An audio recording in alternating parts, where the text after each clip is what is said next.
Hi. So today we will be discussing about SGLT2 inhibitors and their role in heart failure. So the treatment of heart failure has dramatically evolved over the last few decades. 30 years ago, we had only digoxin and diuretics for the treatment of heart failure.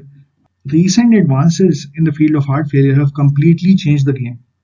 We have beta blockers, we have new drugs like ARNI, mineralocorticoid receptor antagonist, and now we have SGLT2 inhibitors. Makes SGLT2 inhibitors special anti-heart failure drugs? Let's find out.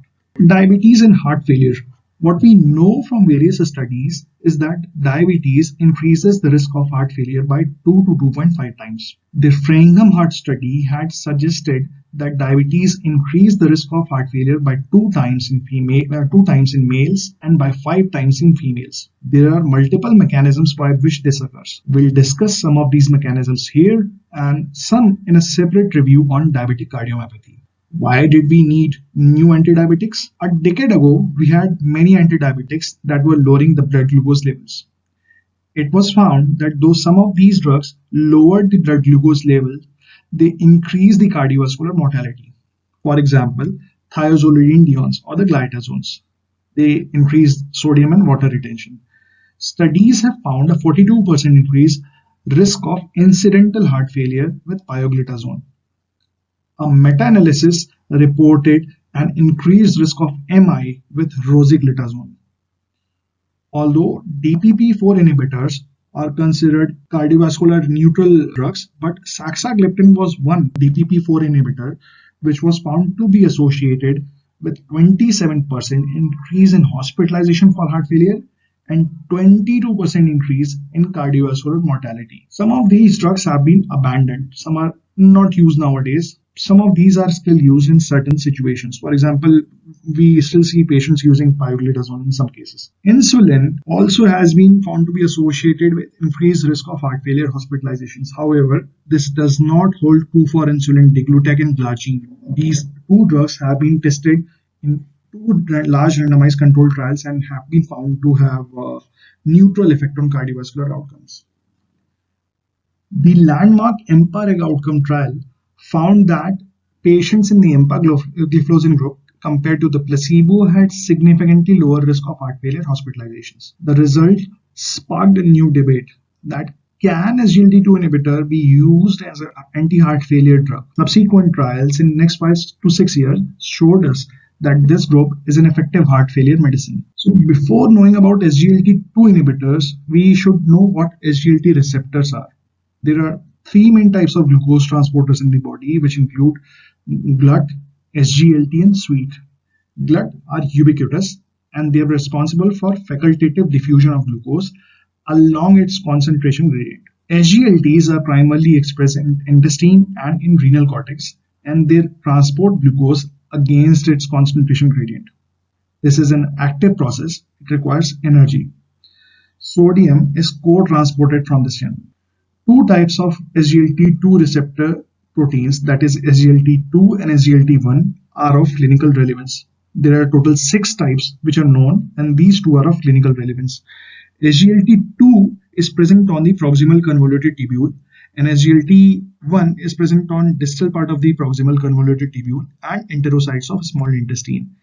SGLT2 is responsible for the reabsorption of 90% of glucose from the proximal convoluted tubule, while rest of it is reabsorbed from the distal PCT by SGLT1. The glycosoric action of the SGLT2 inhibitors is a novel mechanism by which blood sugar levels are taken down by this group of drugs, and it is novel in the sense it does not influence the insulin or the incretin pathway. So we already know that SGLT2 inhibitors are beneficial in patients with heart failure. How does this happen? There are multiple mechanisms which have been proposed by which it has been hypothesized that these drugs may be beneficial. They include natriuresis, glycosuria, osmotic diuresis, improvement in glycemic control, antihypertensive effect, weight reduction, increased RBC mass, adipokine regulation, neurohormonal effects, and direct cardiac effects. We'll talk about glycosuria and osmotic diuresis first. SGLT2 inhibitors, they prevent glucose reabsorption from the proximal convoluted tubule of nephron. This causes glycosuria and consequent osmotic diuresis. This glycosuria is responsible for the anti-diabetic action of this group of drugs. The osmotic diuresis provides some decongestion to the lungs and may be one of the mechanisms by which this drug is helpful to the heart failure patients. However, this glycosuria and osmotic diuresis are seen only in patients with hyperglycemia, and benefits in non-diabetics cannot be explained by this mechanism alone. Put it simply, SGLT2 inhibitors are not simply another diuretic. SGLT2 inhibitors are also responsible for natriuresis. They cause the elimination of sodium from the body. This may be one of the mechanisms by which they provide benefits in the patient with heart failure. But what we have seen from the randomized control trial is that, for example, in DAPA-HF, there was no change in diuretic dose in most of the patients. In another trial, that was DEFINE-HF trial, there was no effect on NT-proBNP levels in the patients who are on dapagliflozin. However, there was improvement in the heart failure status in these patients. Also, it can be noted from the DAPA-HF data that the volume depletion between the two groups of dapagliflozin and the placebo was not statistically different from each other. The SGLT2 inhibitors had not caused much of volume depletion. So the diuretic action of SGLT2 inhibitors is different from that of the loop diuretics. SGLT2 inhibitors cause depletion of interstitial fluid and they do not decrease the plasma volume. However, loop diuretics, they decrease both the interstitial fluid as well as the plasma volume. How do we know this? We know this from the results of RECEED-CHF trial. In the RECEED-CHF trial, it was found that empagliflozin increased total urinary volume without increasing urinary sodium. There were no changes in the markers of intravascular volume change, that is blood urea, hematocrit and systolic blood pressure. Antihypertensive effect. This could be one of the mechanisms by which SGLT2 inhibitors have been benefiting the patients with heart failure. However, the antihypertensive effect is only modest. That is, only 2.5 by 1.5 mmHg blood pressure reductions offered by these drugs. It was believed that the antihypertensive effect of these drugs is because of its natriuretic and diuretic action. However, this antihypertensive effect is persistent even in advanced CKD when the patient is not pouring enough amount of urine, implying that SGLT2 inhibitors are more than a diuretic. The possible mechanisms by which they have been lowering down the blood pressure may include improved endothelial functions, decreased arterial stiffness, and decreased sympathetic nervous system activity. Weight loss can be one mechanism by which patients with heart failure are benefited. However, it is to be kept in mind that weight loss has been reported in patients with diabetes, and some studies have reported weight loss to be present in patients with pre-diabetes. There is no evidence that SGLT2 inhibitors in patients without diabetes causes weight loss. So it does not explain the cardiovascular benefits in non-diabetic patients. Improved glycemic control, yes. Improved glycemic control may be one of the mechanisms by which SGLT2 inhibitors are benefiting the patients with heart failure, but this only explains their benefit in diabetic patients, and benefits in non-diabetic patients in heart failure cannot be explained by this mechanism only. Another possible mechanism by which they benefit the patients with heart failure includes increase in hematocrit. So the patients with type 2 diabetes mellitus, even with the normal kidney functions, have lower erythropoietin levels. Why does this happen? This is because SGLT2 mediated glucose reabsorption, this is an active process. This consumes a large amount of energy and a large amount of oxygen is consumed by the proximal convoluted tubule mitochondria, as a result of which there is lesser amount of oxygen which is available in the renal cortex, and there is selective damage to the proximal tubular epithelial cells. Erythropoietin producing fibroblasts, as a result of this stress, they transdifferentiate into myofibroblasts. So the erythropoietin level is low. What these SGLT2 inhibitors do is they inhibit SGLT2 mediated glucose reabsorption. Less ATPs are consumed, less oxygen is consumed, and as a result of which there is higher levels of renal erythropoietin, higher RBC mass, and higher hematocrit. One of the mechanisms which has been recently talked about a lot is the direct cardiac actions of the SGLT2 inhibitors. These actions include the regulation of ionic homeostasis, improved myocardial energetics, decreased cardiovascular oxidative stress, decreased inflammation associated with heart failure and diabetes, improved autophagy, inhibition of late sodium current in the heart. We'll talk about each of them separately. So to understand the regulation of ionic homeostasis by SGLT2 inhibitors, we have to first understand the interplay between type 2 diabetes mellitus and heart failure. Both these conditions are responsible for upregulation of sodium hydrogen exchanger 1 and 3. The distribution of sodium hydrogen exchanger 1 is ubiquitous. It is the predominant form in the heart. This channel regulates cardiomyocyte pH and volume and protects it against ischemic reperfusion injury. The NH3 isoform is present in the kidneys, where it is responsible for sodium reabsorption. So, norepinephrine, angiotensin, and aldosterone, these are all increased in heart failure, and the insulin, glucose, and the certain adipokines, which are increased in type 2 diabetes mellitus, they stimulate the activity of NHE1, that is sodium hydrogen exchanger 1 in heart and blood vessels, and the activity of NHE3, sodium hydrogen exchanger 3 in the kidneys. Increased sodium hydrogen exchanger activity appears to play an important role in the pathophysiology of heart failure. Upregulation of NH3 isoform in the kidneys is a critical mediator of enhanced sodium reabsorption in the proximal convoluted tubule. This has been implicated in the pathogenesis of fluid retention and peripheral edema. This is responsible for resistance to diuretics and endogenous natriuretic peptides. The activity of cardiac NHE1 is markedly augmented in patients with heart failure. The rise in intracellular sodium after NHE1 activation leads to an increase in intracellular calcium levels. From our knowledge of pathology, we already know that anything which increases intracellular calcium level can predispose to cellular injury, and this is which happens here. There is cardiomyocyte injury, cardiac fibrosis, and or cardiac hypertrophy. Upregulation of NHE1 may also contribute to the vascular abnormalities of diabetes mellitus. What these SGLT2 inhibitors do is they inhibit sodium hydrogen exchangers. They inhibit NHE1 in the heart and the vasculature, leading to a reduction in risk of cardiovascular death and reduction in heart failure hospitalizations.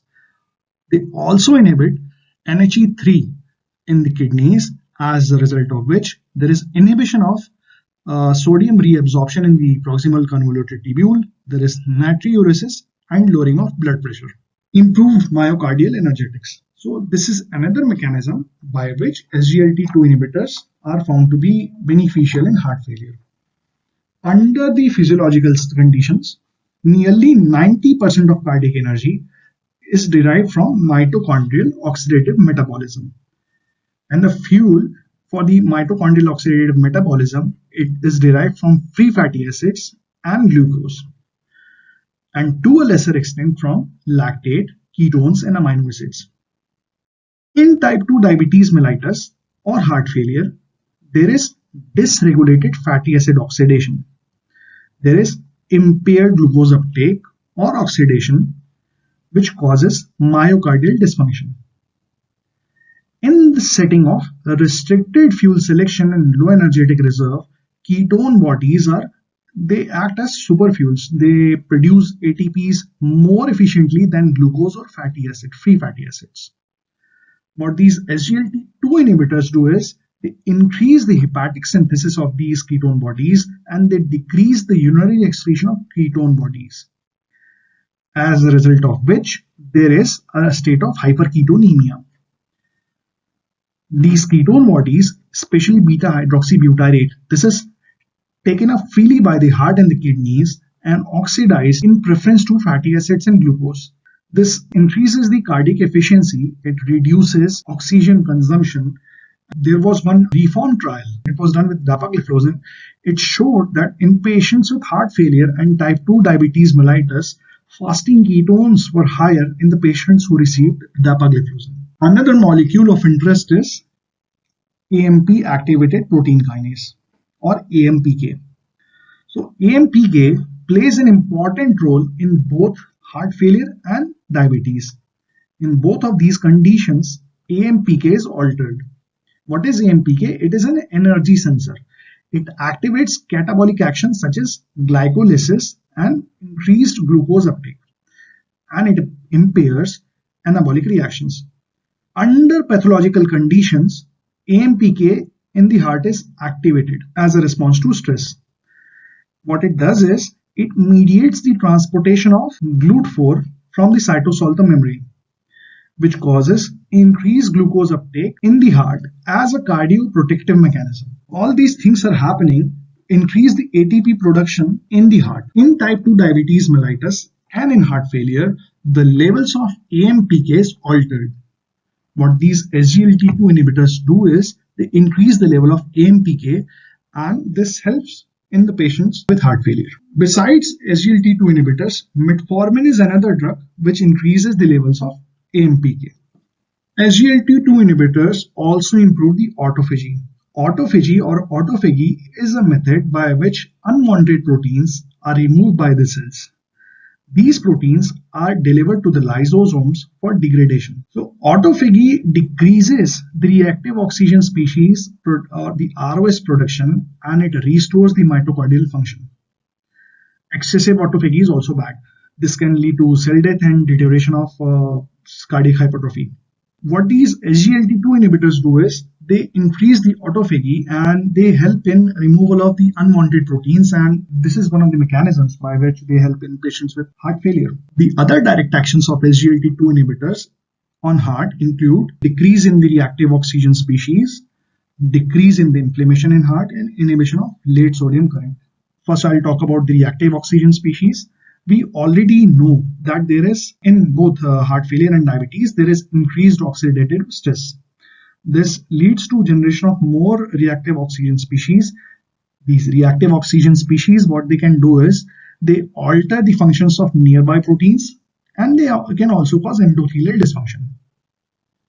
So what these SGLT2 inhibitors do, they decrease the formation of these reactive oxygen species, and this has been confirmed in animal studies where lower levels of reactive oxygen species have been reported after SGLT2 initiation. And SGLT2 inhibitors also decrease the inflammation in the heart, both heart failure and diabetes. They are characterized by a chronic state of low-grade inflammation. This may be a result of many things, such as cellular ionic dysregulation, reactive oxygen species production, and many things which we are going to talk about later. Why knowing about this inflammation is important in the understanding of heart failure is because inflammation can cause fibrosis, it can cause cell death and cardiac remodeling, and this can lead to progression of heart failure. The SGLT2 inhibitors have got direct anti-inflammatory action in the vascular cells, and they decrease the inflammation in heart failure and thereby help in stopping the progression of heart failure. Recently, empagliflozin was found to be a potent inhibitor of late sodium current in a mouse model of heart failure. The induction of this late component of the cardiac sodium current is involved in the etiology of heart failure, and this could be one of the mechanisms of benefit in heart failure by SGLT2 inhibitors. So we'll talk about each of these drugs and their current status. Firstly, the dapagliflozin. The declared TIMI-58 trial, this was undertaken to establish the cardiovascular safety profile of the dapagliflozin. In this trial, more than 17,000 patients with multiple risk factors for atherosclerosis or established atherosclerotic cardiovascular diseases were included, and patients were followed up for a median 4.2 years, and the authors concluded that in patients with type 2 DM who were either at risk of atherosclerotic heart disease or had atherosclerotic heart disease, the dapagliflozin had neutral cardiovascular side effect profile, and it was found that it decreased the rate of heart failure hospitalizations This fueled a new hypothesis that dapagliflozin could be used as a heart failure drug. So to confirm this, DAPA-HF trial was conducted. DAPA-HF was a randomized control trial, and it was placebo-controlled trial. Approximately 4,800 patients were included in this trial. These patients were of symptomatic heart failure with ejection fraction less than 40%. NT-proBNP in these patients was more than equal to 600, and patients were included irrespective of diabetic status. These patients could be in any functional class. Majority of the patients were in NYHA functional class 2, 67% were in NYHA functional class 2, 32% patients were in NYHA functional class 3, and less than 1% of the patients were in NYHA class 4. 45% in treatment and the placebo group had type 2 diabetes mellitus. That is, 55% of patients in both the groups were non-diabetic. Patients of type 1 diabetes mellitus, and if the eGFR was less than 30 ml per minute, they were excluded from the study. Baseline GDMT use, baseline guideline directed medical therapy use, was comparable in both the groups. ARNI use, that is angiotensin receptor neprilysin inhibitor use, was low. It was somewhere between 10 to 11%. ACE inhibitors were used in approximately half of the patients, and ARB was used in close to 1/4 of the patients. 96% of patients were on beta blockers and 70% of patients were on mineralocorticoid receptor antagonists. All I want to say is they were on good GDMT. The median duration of follow-up was 18.2 months. The trial found that among patients with symptomatic heart failure with reduced ejection fraction, dapagliflozin was beneficial. Dapagliflozin reduced the primary composite of heart failure hospitalizations and cardiovascular death in these patients. Majority of this benefit was because of decrease in heart failure hospitalizations. Patients in NYHA functional class 3 or 4 appear to have less benefit than those in functional class 2. The number needed to treat to prevent one primary event was 21, and there were no adverse safety events. Then empagliflozin. So the EMPA-REG outcome trial was conducted to study the safety and efficacy of empagliflozin in type 2 diabetes mellitus patients. In this study, patients were randomly assigned to receive either 10 mg empagliflozin or 25 mg empagliflozin or a placebo once a day.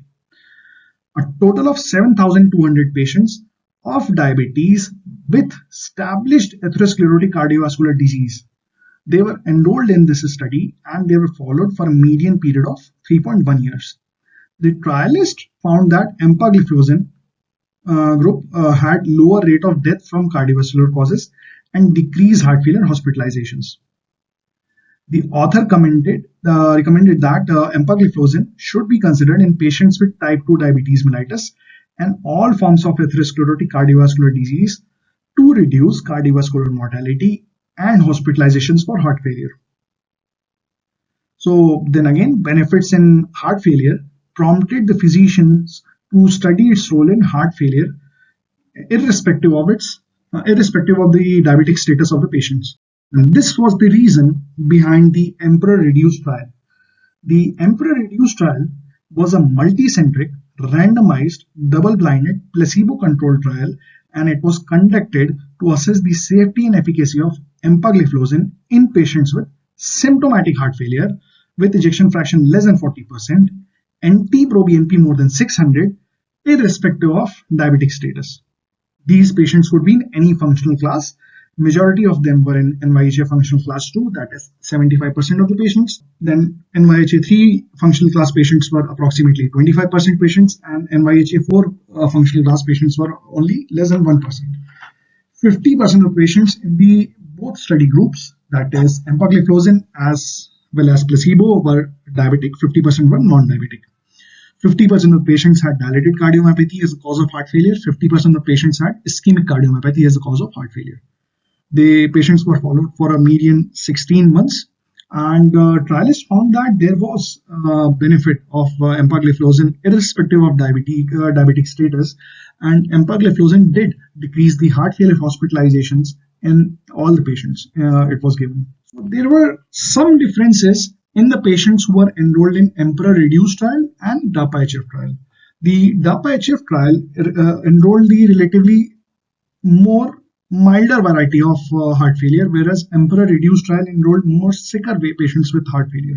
Two patient populations can be compared by their ejection fraction. The mean ejection fraction in the patients of Emperor-Reduced trial was 27%, whereas it was 31% in the DAPA-HF trial. Consistent with the lower ejection fraction, there was higher use of CRT and ICD in the patients with Emperor-Reduced as compared to the DAPA-HF trial. Patients with Emperor-Reduced trial had higher NT-proBNP levels.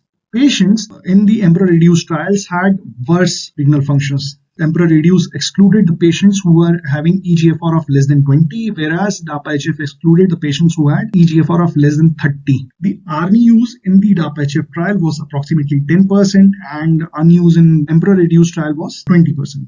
After the landmark trials, DAPA-HF and the Emperor-Reduced, SGLT2 inhibitors found their place in the management of stable heart failure with or without diabetes. However, the safety and efficacy of these drugs after a recent episode of acute decompensation was still unknown. And this question was answered by this Soloist WHF trial. This was a multi-centric, double-blinded trial. It was done to study the safety and efficacy of sotagliflozin in reducing cardiovascular events in patients with type 2 diabetes mellitus and recent heart failure admissions. Two things were different here from the previous heart failure trials. Firstly, all the patients were diabetic in this study. And secondly, the patients had a recent admission for heart failure.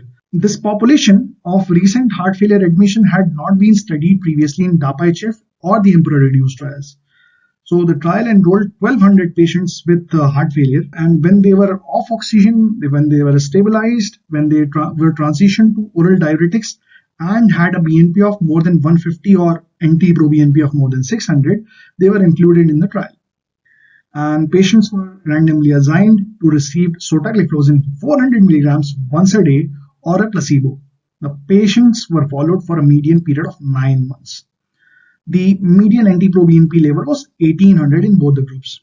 ARNI use was approximately 20% in both the groups, and close to 40% of patients were on ARBs, close to 40% patients were on ACE inhibitors, more than 60% patients were on mineralocorticoid receptor antagonist, more than 90% patients were on beta blockers. The trialists concluded that the primary endpoint of total CV death and heart failure hospitalizations was significantly lower with sotagliflozin than with placebo, and it was primarily due to decreased heart failure hospitalizations. The only drawback of this study was a shorter follow-up period. It was only 9 months, and it was because the trial had to be prematurely terminated because of lack of funding from the sponsor. This drug, sotagliflozin, was studied in another trial. It was SCORED trial. The trial aimed to assess safety and efficacy of sotagliflozin in reducing cardiovascular events among patients with type 2 diabetes mellitus and CKD. The pooled data from SCORED trial and Soloist trial showed that sotagliflozin reduced total heart failure hospitalizations and urgent heart failure visits. There was a new thing which came up, and this was a new side effect which had not been previously seen with patients on SGLT2 inhibitors. It was diarrhea, and it was believed that this was because of SGLT1 inhibition, which is also a property of this sotagliflozin in the GIT. Then canagliflozin. In 2018, results from the CANVAS trial were published in Circulation in an article which was titled Canagliflozin and Heart Failure in Type 2 Diabetes Mellitus. The CANVAS program had enrolled more than 10,000 patients with type 2 diabetes mellitus and high cardiovascular risk. 15% of these patients, that is close to 1,500 patients in the study, had a history of heart failure. Compared with placebo, canagliflozin was associated with lower rate of heart failure hospitalizations. The effects on heart failure, which was seen in CANVAS program, this was mostly comparable to EMPIRIC outcome trial. We have seen gliflozin benefiting the patients with heart failure. Another question arises that are all SGLT2 inhibitors useful in heart failure with reduced ejection fraction? Probably no. While some authors believe that the cardiac effects of SGLT2 inhibitors are class specific, not all SGLT2 inhibitors have been demonstrated to be beneficial in heart failure. For example, in the VERTIS CV trial, ertugliflozin did not decrease heart failure hospitalization. What is the current status of these drugs in management of heart failure? In 2021, ACC decided to come up with their 2021 updates to the management of heart failure, and where they recommended that in the light of current evidence, SGLT2 inhibitors should be initiated in patients with heart failure with reduced ejection fraction. Three conditions had to be fulfilled: having ejection fraction of less than 40%, and patient should be in the NYHA functional class 2 to 4, and patient should be receiving good background GDMT, guideline directed medical therapy. Two SGLT2 inhibitors are recommended for the purpose: empagliflozin and dapagliflozin. Both of them have got the same dosage, 10 milligrams once a day dose. What about the heart failure with preserved ejection fraction? There was this publication in 2019 in Circulation. It was titled "The Effects of Canagliflozin on Heart Failure Outcomes Associated with Preserved or Reduced Ejection Fraction in Type 2 Diabetes Mellitus." So the authors, they looked at the role of canagliflozin in HFpEF or heart failure with preserved ejection fraction patients who were enrolled in the CANVAS programs. Authors found that canagliflozin reduced overall risk of heart failure events in patients with type 2 diabetes mellitus and high cardiovascular risk, with no clear difference in effects on heart failure versus reduced ejection fraction versus HFpEF events. However, this may not be the perfect data, but we have some evidence of benefit in HFpEF that SGLT2 inhibitors might be useful in these patients. The two trials, Emperor Preserved, that is testing empagliflozin, and Deliver trial is testing dapagliflozin. These two trials are being tested in patients with heart failure with preserved ejection fraction, and we currently await the results of these drugs. So there are certain adverse drug events we should be aware of while using SGLT2 inhibitors. We all know that SGLT2 inhibitor use is associated with increased risk of genital mycotic infections. This can lead to urinary tract infection. It can cause urosepsis and even pyelonephritis. Necrotizing fasciitis of perineum, also known as Fournier's gangrene. This is rare, but it has been reported in both males and females. Volume depletion can be seen, so diuretics may need to be adjusted. There is a possibility that patients with diabetes mellitus can lead into diabetic ketoacidosis, because we have previously seen that empagliflozin or dapagliflozin, they can cause hyperketonemia and they can cause acidosis, elimination of bicarbonate because of sodium hydrogen exchanger inhibition. So there is a possibility that diabetic patients may land up into diabetic ketoacidosis, and this is the reason, one of the main reasons, that these drugs have not been used in type 1 diabetes mellitus. Acute kidney injury or impairment of renal functions may be seen in some patients. In the setting of reduced oral intake of fluid losses, we should think about discontinuing the SGLT2 inhibitors for a while.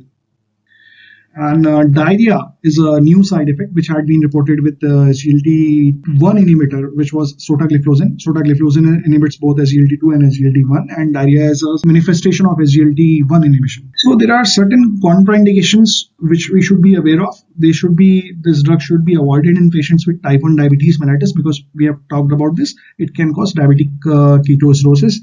It should be avoided in patients with known hypersensitivity to the drug.